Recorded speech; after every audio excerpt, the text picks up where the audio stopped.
Yep.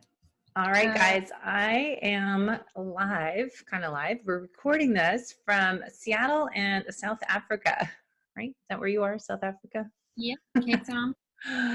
Cape Town's with Kirsten Flanagan, and we connected last couple months about just mutual interest on fasting and keto and chronic fatigue and all sorts of things. So I thank you for coming on the show today, and let's kind of get started with who you are and what led you down this path. Sure. Well, as you said, I'm from Cape Town, South Africa, and I've been an athlete my whole life, so I've been always experimenting with my nutrition and my training and trying different things. About 5 years ago, I tried, I went to a lecture with Tim Noakes, and he was obviously talking about low carb, and we call it banting here, which is the ketogenic diet. But he kind of got me hooked on this whole idea of restricting carbohydrates and using fat for fuel. And from then on, I changed my diet completely, and I performed my best in I was doing marathon canoeing. So I believed in this, and I started trying to tell my peers and all my friends, and I studied exercise science at UCT, and obviously that got me to learn more about sports nutrition. And then from there, I took a year off to travel around the world, and I went to all the biohacking conferences and health and fitness related events where I met a couple of incredible people, one of whom was Shawn Wells, and we got on very well. And him being the world's greatest formulator and an expert in supplements and nutrition, I obviously leached onto him and got all the information out of him, and ended up working for him about 6 months ago. So that's where I'm at the moment, working with Shawn, who's in Dallas, and yeah, it's been amazing. That is a great story, and I think that's what I love, connecting with people as yourself. We all have similar paths, and everyone has different stories that led them to doing more functional nutrition and, the low carb and health coaching world, because we realized, we all had our own issues or imbalances in areas of opportunity, and started digging research going, okay, why this doesn't make sense, and how come I'm doing this, and I feel better if I lower my carbs, whatever it might be. But especially you in Cape Town, having Professor Noakes teaching you, who's like one of the founders of the whole low carb world. And so he was one of your professors, you said, in school, and taught a lot of this area? He was one of our lecturers. He was slowly exiting the university, so he gave us a lecture. I think it was every Friday, one lecture, and it was on either the low carb diet or he did a lot on hydration and that sort of thing. So it was incredible to learn from him. Yeah. Well, yeah, hydration. Was that his first book on the waterlogged? Yeah, I think so. And you're speaking to him soon, right? Yes. Yeah. Still trying to connect on timing with them, but for sure, he's been on our podcast twice in like the early years, 10 years ago, when we did Fit Fat Fast, and he was great before. Now he's harder to get a hold of with his foundation, and everything they're doing for the low carb world is pretty inspirational. So what we're going to talk about today is, well, first of all, you and I, about chronic stress, how it impacts everything. And what I keep researching and talking about is how it impacts your ability to burn fat. And even if you are eating low carb and training to be metabolically efficient, if you have excess stress, it's nonstop, it becomes chronic externally as well as internally, with hidden internal stresses that you don't know about unless you do lab testing. It impacts our health so many ways. And you experience some things as well as my own story, and kind of talk about that, and how we'll get into fasting, what you guys discovered with Shawn Wells. You did a fasting challenge. So talk about chronic stress and what your experience is with that, because I know a lot of people can relate. Yeah. Well, I was doing a lot of research, and ultimately I came with this, I realized that it's all quite simple, and how our body responds to stress is the same no matter what the stress is in our life. So we get two types of stress. We get eustress and distress. And eustress is obviously the good type of stress that our body overcomes a certain challenge and makes it more resilient and better to cope with that stress in the future.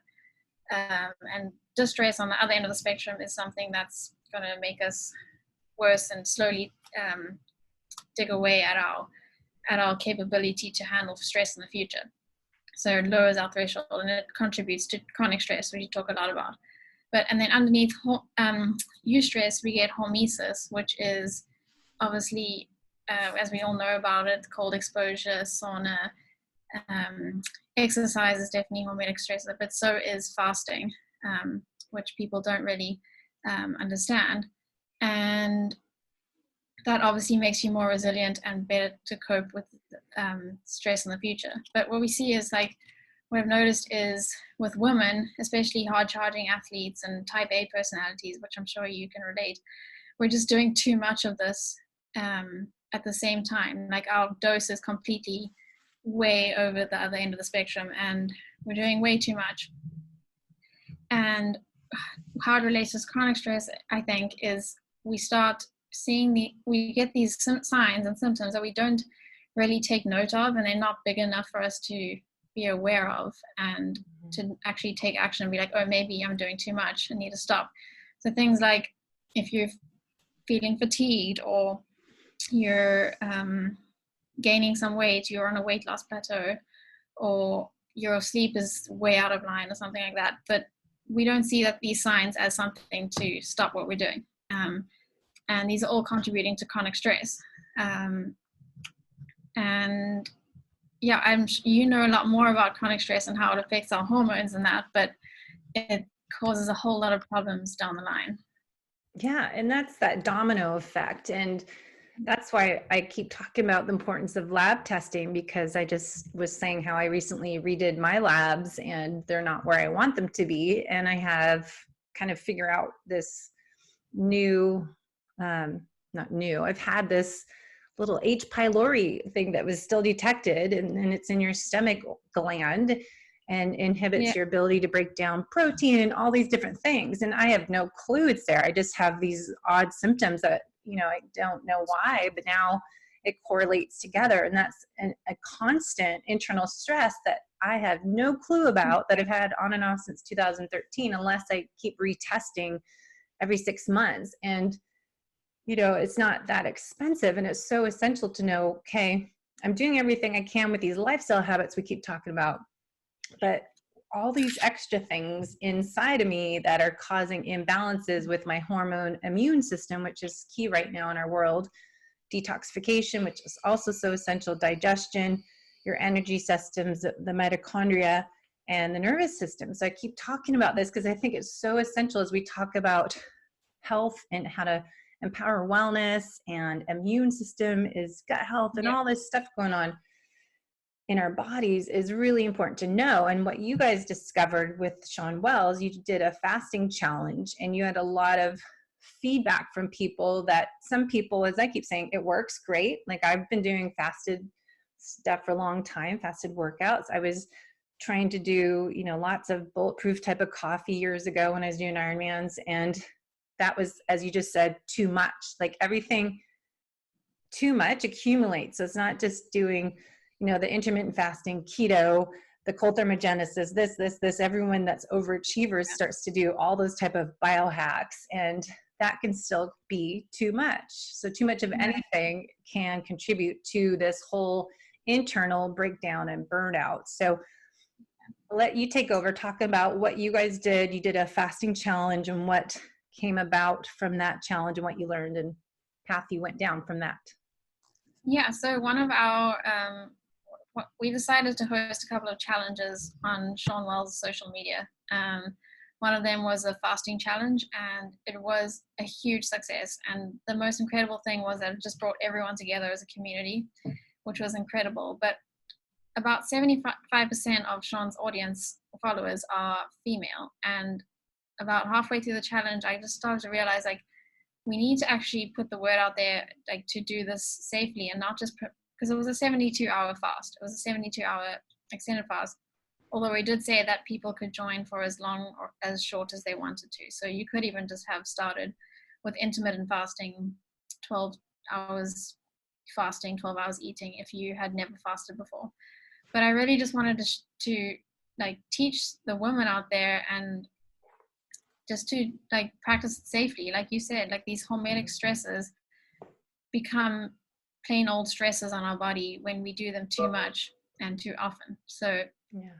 and the other problem is, which Stacey Sims talk about a lot, is we are not small men. We are comparing ourselves to the men out there, and the small percentage of men that were fasting were doing amazingly. They were posting their workouts and doing PRs in the gym and all that. And then we had the women trying to do the same thing because that's what the guys are doing. So it was great, and it was definitely an overall positive thing, but it really caught my attention that we needed to spread the word and to kind of just help people to understand that fasting is definitely a beneficial process and a good thing for everyone to do.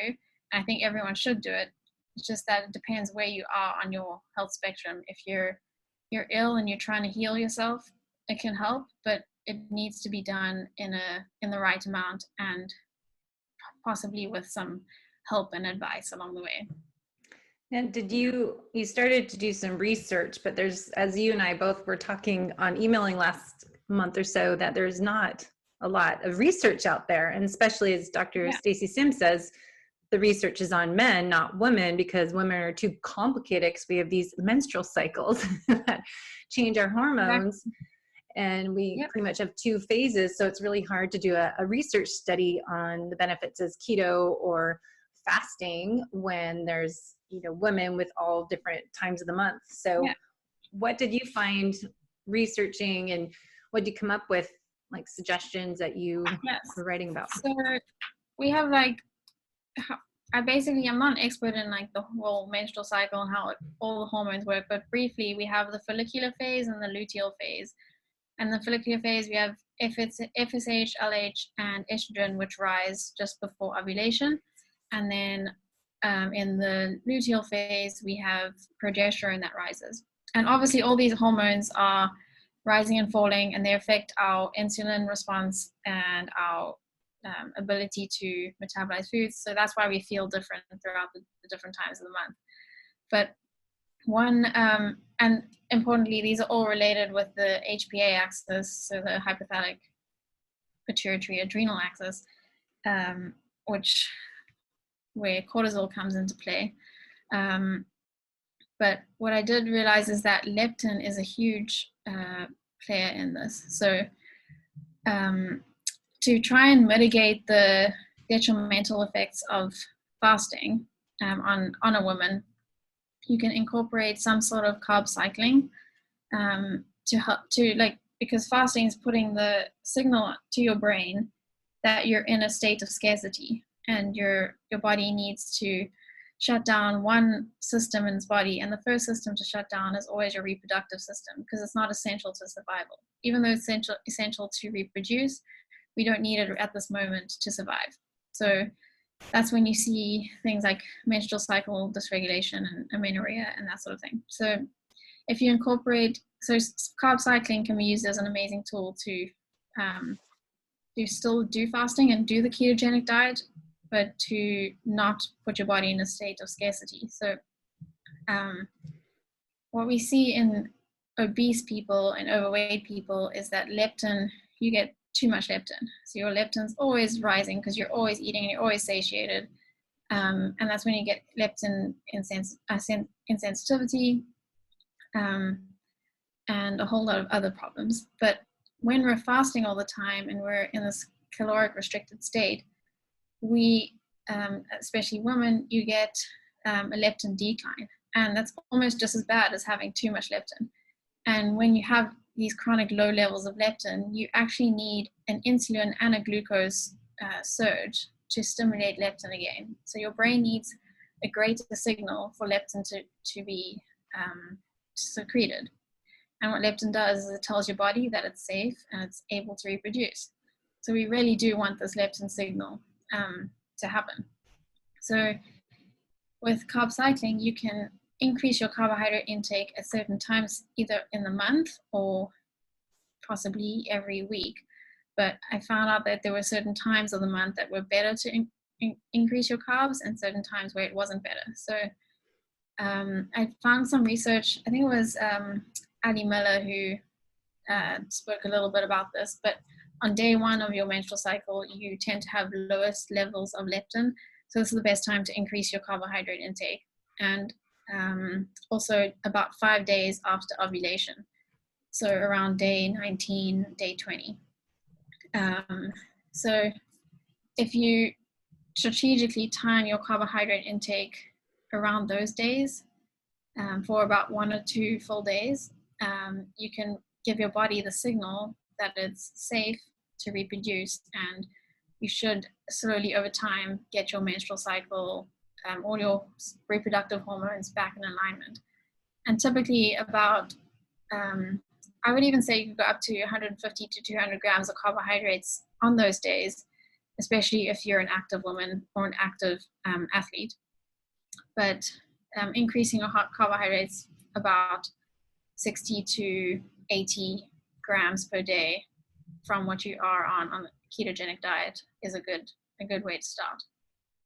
Yeah, it's almost like we need to use those menstrual cycle, trying to get pregnancy apps on your phone to track your cycle. Then you can use it. I said this before, like when to do your HIIT training, when to do more endurance training. So you're working on your performance schedule, but then when to eat more carbs. And that's not crappy carbs and eat junk food for the day. It means like maybe a little more sweet potatoes or cauliflower rice or something that's a little more starchy carbs. But exactly. It's, to track it you said day 1 and 2 and then day 19, 20 around there. Yeah. So Ali Miller. Yeah, I read that. So it's when your leptin levels are lowest. So you want to prevent that leptin from plummeting too much, and you want to give it that signal, the glucose and the insulin response that's going to allow it to rise. Leptin is the hormone, people don't know, that makes you feel, I just think, satiated. Ghrelin is the hormone that makes you feel hungry. Like I always think ghrelin growling, and think of it that way. Growling means hungry. So the leptin's kind of the opposite. I feel satiated and full and comfortable. Yeah, and leptin is, so it's secreted by your small intestine and I think the pituitary gland.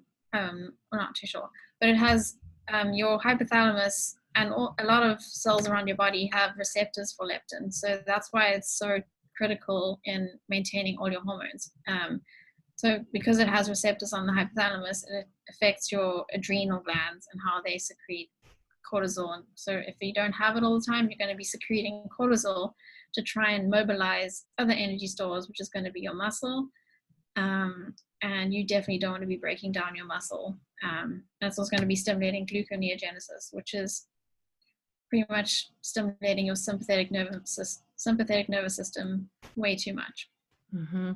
Well, that's what I always talk about is, if you have extra stress too, that if cortisol is increased, I always think of it that if I'm too low carb and I'm not getting enough fuel in, that could be breaking down my muscle that's precious as you get older. You don't want to lose muscle and to have breakdown of your muscle to make that gluconeogenesis, to make that needed glucose. So it's such a fine line. And I think it's so bio-individual which days, and everyone has to kind of fine tune it to themselves. And if we could learn how to be intuitive and realize those days that, all right, I'm feeling kind of off, that it's okay to add a little more carbohydrates, or, not be so strict. Because I think, like you said earlier, we have, too much stress going on inside and outside of our lives. But when we are fasting too long or doing too low of carbohydrate, listen to your body's red flags and not ignore that and override those symptoms, those signals, because then we get ourselves in trouble. Right. And just like those times, maybe I should limit my fasting, or maybe I should add a little more carbs into that meal and not feel guilty, because I think so many people that do fasting and keto are so strict that they ignore your body's signal saying that's too low for you, that's too long, add a little more mixture. Exactly. And we really shouldn't be afraid of adding in those extra carbohydrates, especially if we're timing it around our workouts. Your body is going to use that fuel when you're exercising. Your muscles are like desperate for all that fuel. And once you at least experiment for a couple of months of increasing your carbohydrate intake, you'll notice that it's only going to make you stronger and adapt to your exercise a lot better. So, I mean, that's one thing I've been experimenting with. I've increased my carbohydrate intake in the evenings a lot more, and I feel like it's counterintuitive because I do a workout in the early afternoon, and then I'll have more carbohydrates in the evening.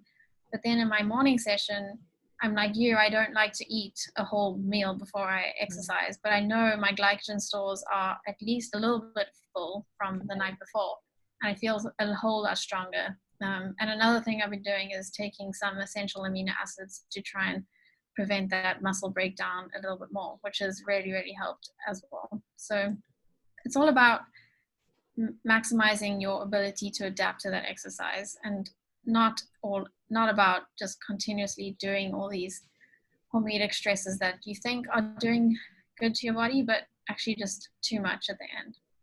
So true. I know.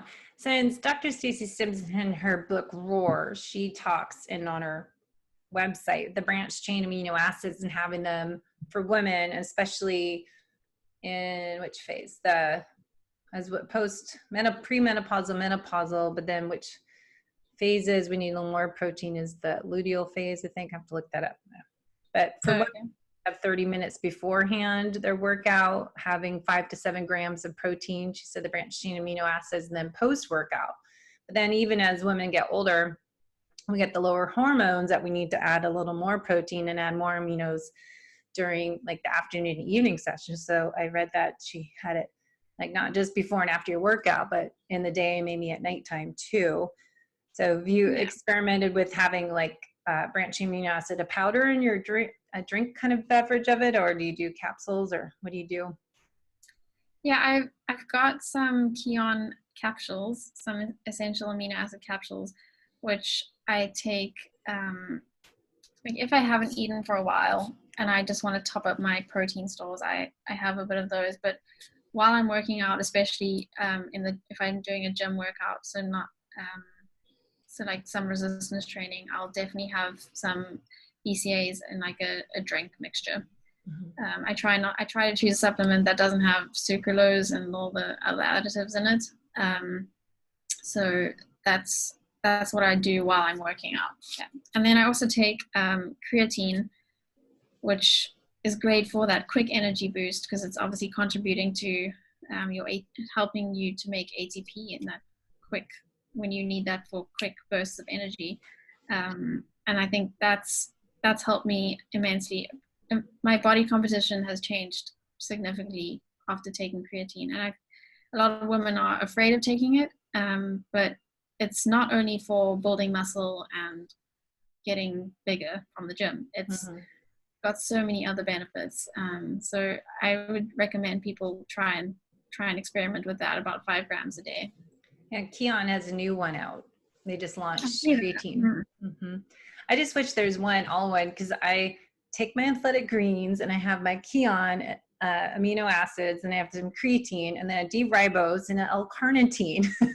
And then I put it all into my shaker bottle. I'm like, I wish I could figure out how to just make this myself into one serving, a scoop of one product, instead of having to make my own. Because it's like, all right, optimize your mitochondria and your muscles and get all your nutrients, as Athletic Greens has 75 different vitamins and minerals in it. So it's just my new little drink I'll have in the afternoon. Make it. Come out with a new product line. Yeah, maybe that's what I'll do when I'm stuck at home every day working on some new ideas. So the other thing is talking about, carb cycling and timing, having the protein and when to eat a little more carbs. Having them at nighttime too, often they say help your sleep. And I was questioning that. And I think I asked Sean and some other people, and that's how we connected about, if you have more stress, if you have trouble sleeping, people are afraid to have carbs at night, you know, or eat at night. But what if you have a little something? It does optimize your sleep more because the protein and with tryptophan sources and with the little carbs, it helps activate more tryptophan, which helps make serotonin, helps your melatonin. So sometimes they say, you know, if you need to improve sleep, have a little carb with some protein at nighttime. And then if you have a lot of stress, HPA axis dysregulation, have a little more carbs at night if your blood sugar's unstable. Somehow I was like, is that needed? But I think that's, you know, if you're fat adapted burning fat, we shouldn't be on having the blood sugar go up and down. But sometimes if you have more stress, you could be having your blood sugar being crazy because of that cortisol and gluconeogenesis. So it's kind of interesting how it's so individual when you experiment and listen to your body. Well, maybe you will have a better sleep because that's super important right now. And allowing yourself to break your fast sometimes at nighttime so you can have a good quality sleep. Yeah. Well, I'm not too sure on the exact mechanism, but I know that it has something to do with the amino acids competing to get past your blood-brain barrier. So tryptophan needs to get into the brain for you to be able to sleep. And when you're having just protein and fat meals before you go to bed, you have an overdose of amino acids, and the tryptophan gets outcompeted and it can't cross the blood-brain barrier. That's how I understand it. Yes, correct. So taking like a tablespoon of honey in some tea is a good way to get, if you don't want to have like a huge amount of carbohydrates, that's a good way that I've heard people doing. But yeah, I've never had a problem with sleep, luckily. So I haven't had to like try and find new and innovative ways to try and optimize my sleep. But as I said, I have been having more carbohydrates in my evening meal, which has helped me in my performance. So yeah.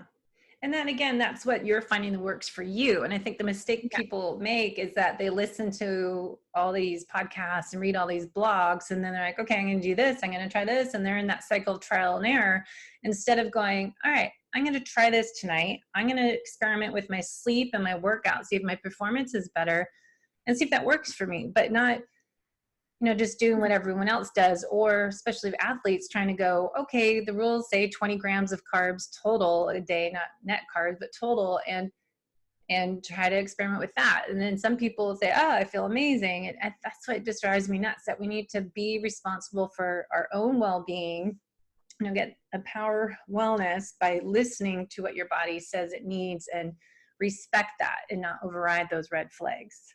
Yeah, exactly. One thing go ahead. No, go ahead, finish. No, I was just thinking about like eating in the evening, but if you are training early in the morning, I have like a while ago trying to eat something before I exercise, just to try and like optimize my performance. So I'd have something like a boiled egg or some nuts and yogurt or something before I train. And I did find that helped a lot, but I couldn't have a lot of food before I was doing a long session. But I think if you're like, I was doing like intermittent fasting, ketogenic diet, training 6 days a week, sometimes 2 sessions a day, and my morning sessions were always fasted. So I saw my performance starting to not decline, but I got knee pain, and I just pushed through that, and that was my body giving me a little signal that it was just too much, and I didn't really notice it, so I just pushed through. And then a few other things happen, like hormonal dysregulation and that sort of thing. But it's these little signs that you need to just try new things, like adding more carbohydrates in or eating before you're training, just to try and get over those little signs and symptoms. Yeah, I was doing, before this stay-at-home rule, not going to the gym, I'd swim usually at lunchtime, and some days I'd run with a client, walk, I'll go backwards. I'd start in the morning with lifting weights, then I go train clients, and I'd maybe run, walk with the client, then I'd swim, and then I wouldn't eat till like 2 or 3 in the afternoon. I was like, oh, you know, I'm fasted, I'm fine, I have enough energy. Well, some days I would try to days I'd be at home and I'd go swimming, I'd try to like, well, maybe I should have something about 10 a.m. and time my carb, and not so many carbs, but it'd be like some mixed nuts and some goat cheese, and see if having a little something instead of just pushing through it, not eat till 3 o'clock and have my meal and end up having one meal a day. But then I think I was doing, 3 workouts and moving around with clients. I'm usually just watching them, but I feel like I started realize after talking the last few months and all this fasting research, like maybe I should try a little something and not just push through, go, oh, I can fast for 24 hours and be creating more damage. So that's what I started, talking to you about this, because I think it is so essential when you're an athlete and you're fasting and you're a woman and you're doing keto. You have to be really careful that you're not creating an additional stress. And we have so many stressors, as we started talking about at the beginning of the show already, that we don't want to try to do something that's supposed to make us healthy, but it's also, could be making you more damaged on the inside. I think, and we can all do it safely and still get the benefits of fasting and the ketogenic diet as women and as athletes. So I think 2 things that you can really try and do to get the benefits of fasting and the ketogenic diet, but still like maintaining high performance, is if you don't want to eat before you working out, have a bulletproof coffee. So have your coffee with some MCT oil and some collagen, at least like 20 grams in the morning. That's and some what I have in here. Yes. Nice. So that collagen and some sort of protein, whether it's some essential amino acid pills or a BCA drink mix, and then optimizing your protein intake after your workout. So making sure you get a whole food source of at least 30 to 40 grams of protein. If you're getting those in, you can almost be sure that your body's getting enough nutrients and to adapt to that exercise. But if you're just going for the benefits of exercise to make you feel good and to push your body to its limits without giving it the nutrients to adapt, it's not gonna respond well. Yeah. And I was talking about this other day with someone that, when I was doing all this stuff 10 years ago, before it was really known, it was keto and fasted workouts. And I was just intuitively doing this one meal a day and all this low carb stuff, but I didn't have my period for many race seasons and I never got pregnant. So my kind of goal is to help women athletes not override those symptoms because of chronic stress and leading to hormone imbalances, that if you want to reproduce and have a baby, you're really damaging your body by doing too much of anything. Yeah, exactly. Let's talk about your ketogenic diet and woman guide that you guys put together, and you covered it, fasting for women in the first part. With the keto for women, we talked about the carb cycling, and I find that I do that kind of naturally with a 5-2 plan. I like doing like Sunday to Friday, then Friday, Saturday night, we might, my husband, especially we're locked down at home, he'll make a nice dinner.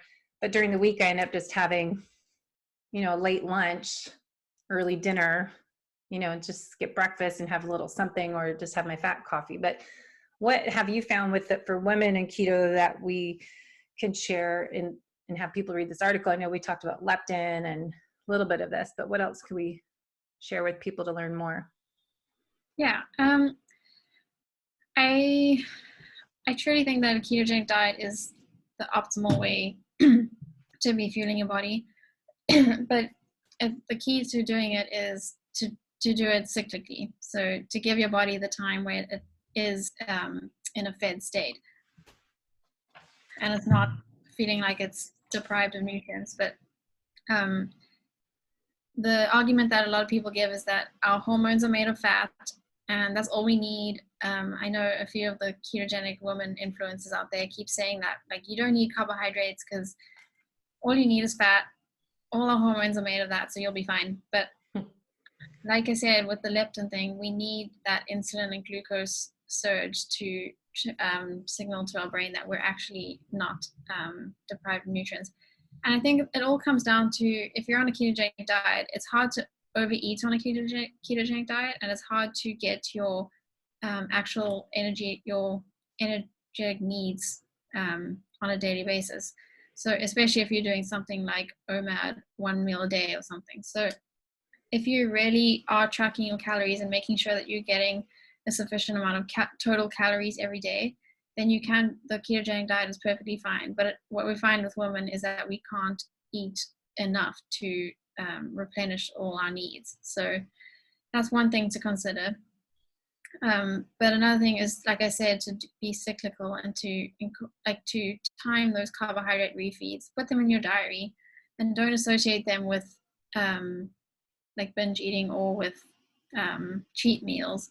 They're actually part of your ketogenic diet and going to help you in the long run. But I think if it all comes back down to mitochondrial health, like you speak a lot about, if your mitochondria are burning carbohydrates, they're creating a lot of reactive oxygen species, a lot of inflammation. And if you keep burning carbohydrates, you're going to be damaging your mitochondria and not producing enough ATP and energy. If you're burning fat for fuel, you're producing a lot less reactive oxygen species and a lot less oxidation and inflammation, and you will be a lot healthier for a longer time. So it's all down to mitochondrial health. Yeah, my favorite new topic, mitochondria and genetics.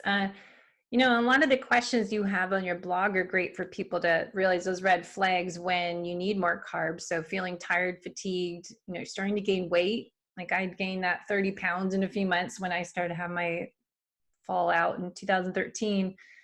Insomnia, feeling anxious or wired, if you are not recovering well from your workouts, have thyroid or adrenal issues, HPA axis gets dysfunctional. The HP part of the HPA goes to the thyroid. So anytime I guarantee from my research and education that anytime you have adrenal dysfunction or the hypothalamus pituitary communication is off with the adrenal gland, it's going to be off with the thyroid. So there's always going to be, I think, some thyroid issues and imbalances when you have HPA adrenal issues. And yes, exactly. The other thing you said was, you know, how long you've been fully keto. Does that mean kind of if people aren't feeling well, they need more carbs, they're not trying to flip the switch to a fat burner? Yeah. So as much as ketogenic diet needs to be cyclical in like a monthly cycle, I think it should also be cyclical in a year. So if you go with the seasons, during the summer months, we should be eating more berries and slightly more carbohydrates than we normally would. I think you've spoken about this quite a few times. And in the winter months, you'd have more higher fat and protein and maybe a few carbohydrates. So if you've been strict keto for 3 years because you know that keto is good for you and you're going to be burning fat for fuel, and if you eat carbohydrates, you're going to break the rules, I think that's when you really need to look into cycling again. Because if you cycle out of ketogenic diet and you go back in, you'll see more and more benefits each time you get back into it. Because your body, ultimately, you're trying to optimize your metabolic flexibility, which you also talk a lot about. So that's really key to optimal metabolic health, is if you can burn carbohydrates efficiently and you can burn fats efficiently, you are going to perform a lot better on any fuel that you give your body. So yeah, that's what I was going to throw in there, is that what you're speaking of, metabolic flexibility. And I think as you start from a carb burner, make that fat adaptation process to being a fat burner as your main fuel source, the benefit is metabolic flexibility. And it, you know, you're saying is what I hear as well, that we want to have that ability to switch to burn carbs. And then if you have a little more carb heavy on a Sunday, the next day, if you switch back to more of a low carb keto way of eating in your intermittent fasting, you're going to start to see more ketones come back up instead of, you know, being stuck in a sugar burner mode again. So you're able to switch back and forth. Exactly. Yeah. And that's I love the whole intermittent fasting with keto, and it just kind of what I did automatically, not knowing it was a thing. And then last year, it's funny, I read Dr. McCullough's books down here somewhere, Keto Fast, and it's just like, all this is just kind of intuitive because, as you said, you lose your cravings when you're keto and you're full and satisfied longer. So you're not eating the standard American diet and doing 3 meals a day with 3 snacks in between each meal. And it's just amazing. You end up having, 1 or 2 meals. You end up fasting 16 hours without even thinking of it. And that's how I started doing it and creating these programs years ago without having a label on it. Then it became, fasting, intermittent fasting. But once you start making that fat adapted switch, it's just kind of with brainless, right? It's just on Mac. You're not timing it like, 7:00, can't eat. Exactly. Yeah. I think we're talking to 2 different people here as we like in the beginning, we're talking more about the athlete and maybe someone who needs to try and eat more and increase their total energy intake versus someone who's trying to lose weight or fix any like metabolic, like pre-diabetes or something like that. So each of these type of people need to treat the ketogenic diet in a different way and still go about it the same way, but to go about to either cycle more or be more strict. So it's great for people that need to lose weight so they can eat less, like you just described. But if you're a female athlete that's got some reproductive hormone imbalances, if you have adrenal fatigue or some sort of thyroid issues, you might need to dial back on the ketogenic diet a little bit and start cycling so that you can get your hormones back in alignment. And then just linking back to cortisol, with your leptin, it seems to, you can balance your progesterone a little more. I can't remember exactly how it works, but pregnenolone is the precursor to both cortisol and progesterone. Mm-hmm. So when you are chronically stressed, you need to produce a lot more cortisol. So the pregnenolone is getting shunted way too much cortisol being produced, and you're not getting any progesterone produced. So if you're mitigating or you limiting the amount of stress you're exposed to, you're going to be able to produce a lot more progesterone and rebalance your reproductive hormones. Yeah. So it's all about your total stress load. And a nice way to think about your total stress load is your allostatic load.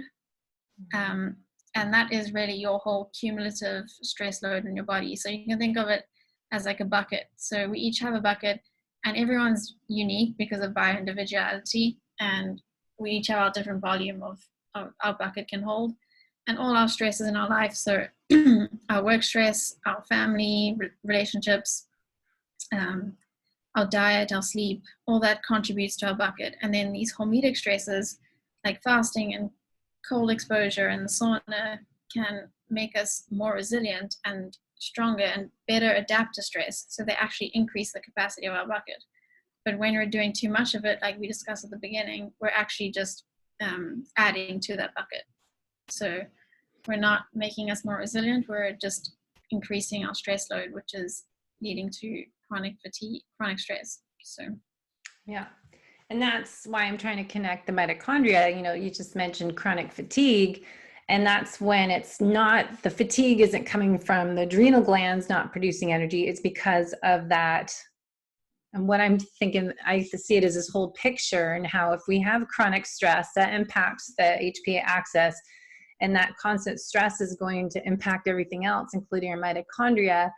And that's going to create more oxidative stress. And then we've got our liver gets congested because it's getting overwhelmed with all these stressors it has to detoxify. And then just this whole domino effect of gut dysbiosis and leaky gut and inflammation is just this constant circus. So it is how we look at, did the lab testing to identify, the imbalances, but it is, getting started with proper nutrition, what you're eating, doing more low carb keto, look at metabolic typing, look at Keto Mojo for your glucose, fasted glucose, and your ketone measurements. And you can do it, I don't think for a very long time, but you can just really experiment with how your body responds to a meal. If you have sensitivities, you can listen to our podcast we did with Dorian from Keto Mojo about if your blood sugar is higher after you eat, might have been something you ate. If you had sensitivities because it could be all these good keto, low carb foods, but they're still reactive. So if you keep eating foods that you're stressed to and they're sensitive to, they're another source of stress and causing reactive issues in your gut, leading to that leaky gut issue. But it's so interesting how we have to kind of look at this time right now we're in with reducing those external stressors, and that includes what we're eating. And I'm working on that good food, but then working on, a 12-hour fast or 16-hour fast, and eating in that 8-hour window, having good whole nutrient dense foods, giving yourself lots of water throughout the day. Hydration is key for all this. And I think, getting all the other lifestyle factors we talk about in the show about, daylight, getting outside in the morning, sunrise, sunset, and circadian rhythm, and your sleep and movement, and the strength training I think is important too for hormones, and fasting and keto for women, because a lot of athletes just do too much cardio and don't lift enough weights. I think that's something we need to take into account as well if you're trying to be healthy and burn fat. But I think it's all these different elements. But talk about, on your SeanWells.com, you guys put together that keto guide and the fasting guide for women, but also it listed some supplements. And I always keep talking about supplements. You don't want to out supplement poor lifestyle habits, as I just talked about. We want to work on what we're eating, exercise and sleep, and reducing those stressors. But we do need to supplement, especially now with the coronavirus, and keeping our immune system strong means having a healthy, happy gut. But working with fasting, what are some things that Sean has suggested, top supplements for women doing keto, low carb fasting, and trying to be healthy? So he always recommends some sort of adaptogen. So these are medicinal herbs that, Water. Speaking of water, hydration. I know. I'm actually having some limited electrolyte mix, which is amazing. I'm drinking my Matula tea that's from South Africa. Have you heard of it? Oh, Matula is for H. pylori, to kill it in 30 days, but I have to sip on this twice a day. But it's from your hometown. Anyway, so supplements for women, adaptogens I always take. So those are good. So talk about which ones he likes, which his top three are rhodiola, ashwagandha, and maca. And I'm sure you heard of maca being positive and beneficial for your reproductive hormones. Libido, and it's also good for long-term energy. So that's a great one. Ashwagandha is great for stress and anxiety. And rhodiola also for stress and anxiety and just overall mood. A lot of pre-workouts have rhodiola because it gives you a nice boost of energy. So adaptogens are great because they help you. Once you take them, your body decides how they work. So it sounds crazy, but they have the ability to work in your body where it most needs it. So if you're adrenally fatigued, they'll work on your HPA axis and help you deal with the stress load and that sort of thing. So that's definitely a big one that you talk about.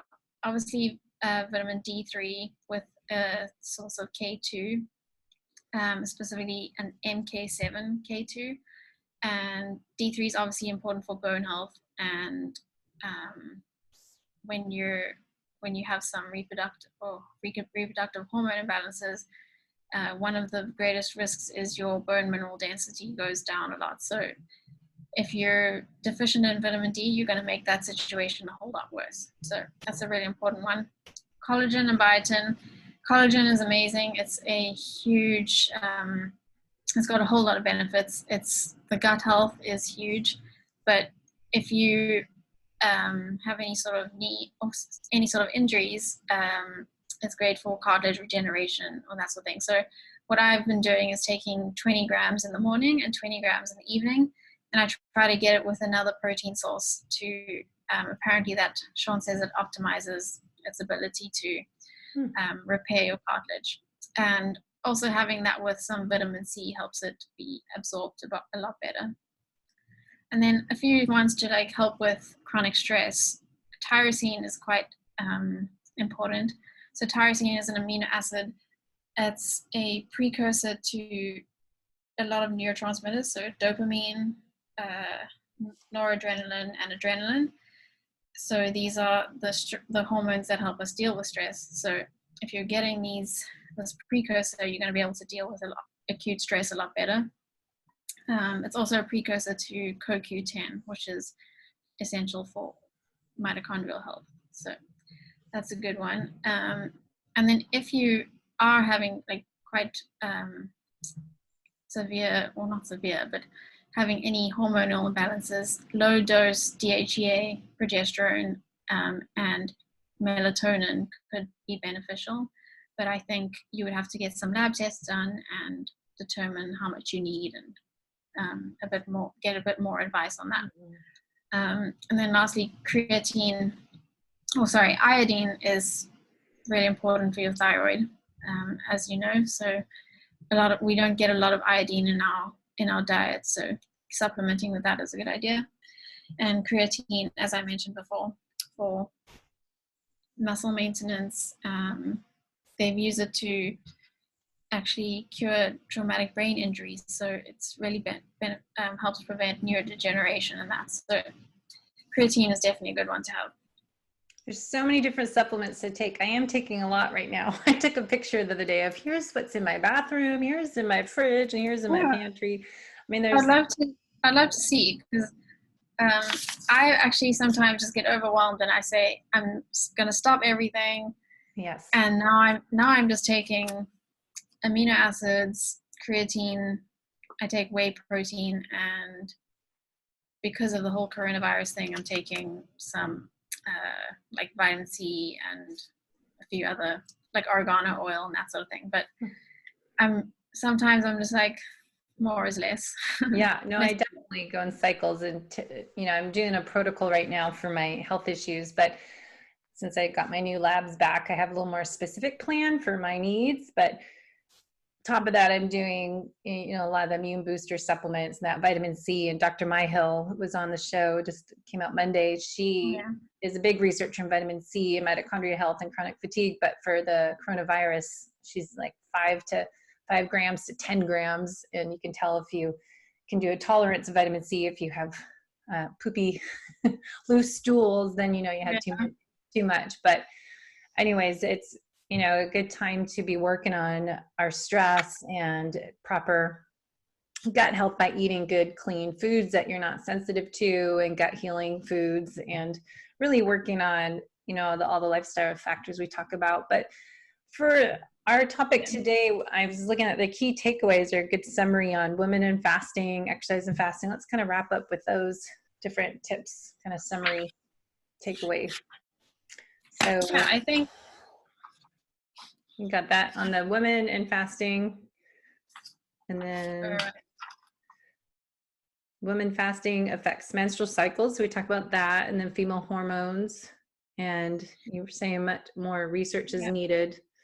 I don't know if who's doing research on that, but it'd be a good area to get into. I think the bottom line is there's not a lot of research, and a lot of it is done on males, and we as women are getting all this advice from the media, even from experts, but all the experts are reading papers that are done on males. So it's not directly related to us. So we need to go back to bio-individuality and just kind of figure out what is optimal for us. And depending on where you are on your journey in life, if you're a high performing athlete and you're healthy, or if you're ill and you have hormonal imbalances, you need to really do a little bit of research on yourself and self-experimentation, and really biohack yourself so that you can achieve like optimal benefits from these things. And then when we talk about the ketogenic diet, it's really important to be cycling in and out. How frequently depends on where you're at, but don't be scared of adding some carbohydrates in. You'll be surprised how it fuels your performance as opposed to just making you fat. So,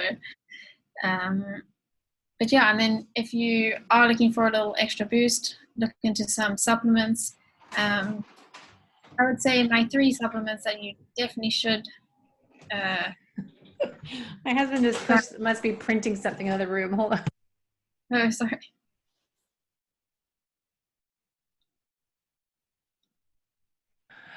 Go ahead, you talk. Oh, you good? So just have the printer going on, so you have to take over. So you I can't finish even up hear some of the things. I got the printer noise on the background. I can't hear it. So. Okay. So keto, but, I think cyclical keto, and then I also wanted to remind people that, you know, that day 1 and 2 and day 19 to 20 is important. okay. Yeah. To look at. But, and I think women need to lift more weights, not do as much cardio, especially endurance athletes train for Ironman, cycling. I think, you know, what I've learned from all this information is lifting more to help that balance of the catabolic, anabolic with your hormones. Yeah, it's good exactly. too. So yeah, I think if you dial back on the cardio and increase your resistance training, you'll see benefits in your cardio training from doing the resistance training, and you'll mitigate getting injuries. You'll be a lot stronger, and as we know, like, your muscle mass is one of the key predictors of your longevity. So if you have more muscle mass, you're gonna be more resilient as you get older. If you won't have falls and get stress fractures and all that sort of thing. So if you lift weights, you'll be a lot healthier, and it's not going to make you huge and bulky. It's just going to make you more defined and stronger and increase your muscle mass so you can tolerate more carbohydrates at the end of the day. So yeah, increasing carbohydrates on day 1 of your cycle and on day 19, which is about 5 days after ovulation. But if you don't have your menstrual cycle, I would suggest just timing it every month on the same day and keeping it frequent. So maybe doing it on day 1 of the month and keeping it frequent, and do it for about 2 to 3 days. But yeah, and if you need a little bit extra help, then maybe look to some supplements, things like collagen in your coffee in the morning, BCAAs or EAs while you're working out, and creatine can definitely help you. Yeah, well, I'll put all the links in the show notes to your articles you wrote, your great handbooks on fasting for women, and there's another one on keto for women. So great information on ShawnWells.com, but you did all the writing. You wrote these, right? You put these together, these blogs. So it's great information, and then supplement suggestions too. But we can't out-supplement poor lifestyle habits. So make sure you're taking care of the whole you from the inside out by doing everything we're talking about.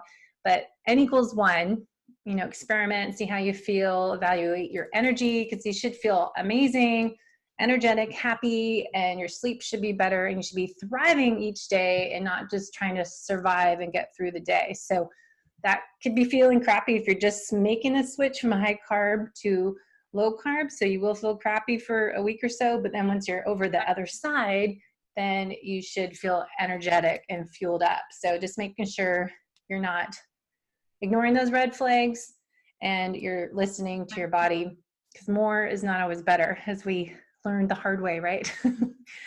Thinking longer, more fasted workouts, longer fasted go, the better I'm going to be. And if you're not losing weight, like I was like, I'm not even losing weight. What am I? This is not working. So workout's crappy. You're not losing any fat weight. You're not sleeping well. Well, it's not working for you. So switch it up a little bit. Exactly. Anything else? No, I just want to say, like, do it with your friends, do it with your family, get your brother, get your sister, get your mom and dad to do some intermittent fasting with you if you're just getting started out. Try to teach them about carbohydrates versus fat and how it affects your body, and just try and get people to do it with you, and it's a lot easier that way. So we should write a blog on what carbohydrates though, because I think carbohydrates, people don't know what they are, and they think, oh, I can have chips and popcorn and gonna go eat a loaf of bread. So I think it's staying gluten-free for sure and eating healthy natural fats. And you think about like the paleo diet and the carbohydrates that they include. Those are the carbohydrates that you should be including. So avoid all processed grains. I mean, there's no reason you need any processed grains like pastas and breads and all those sort of things. But whole food sources, there are a lot of vegetables that have a significant amount of carbohydrates, like sweet potatoes, butternut squash. Any sort of a lot of broccoli. Vegetable. Yeah, what's in season too, though. Yeah, exactly. What's in season. And then honey is also a good one. Dates and berries. Berries are amazing. So in season. Yeah, in season. So whole foods only. You don't need to eat any processed foods.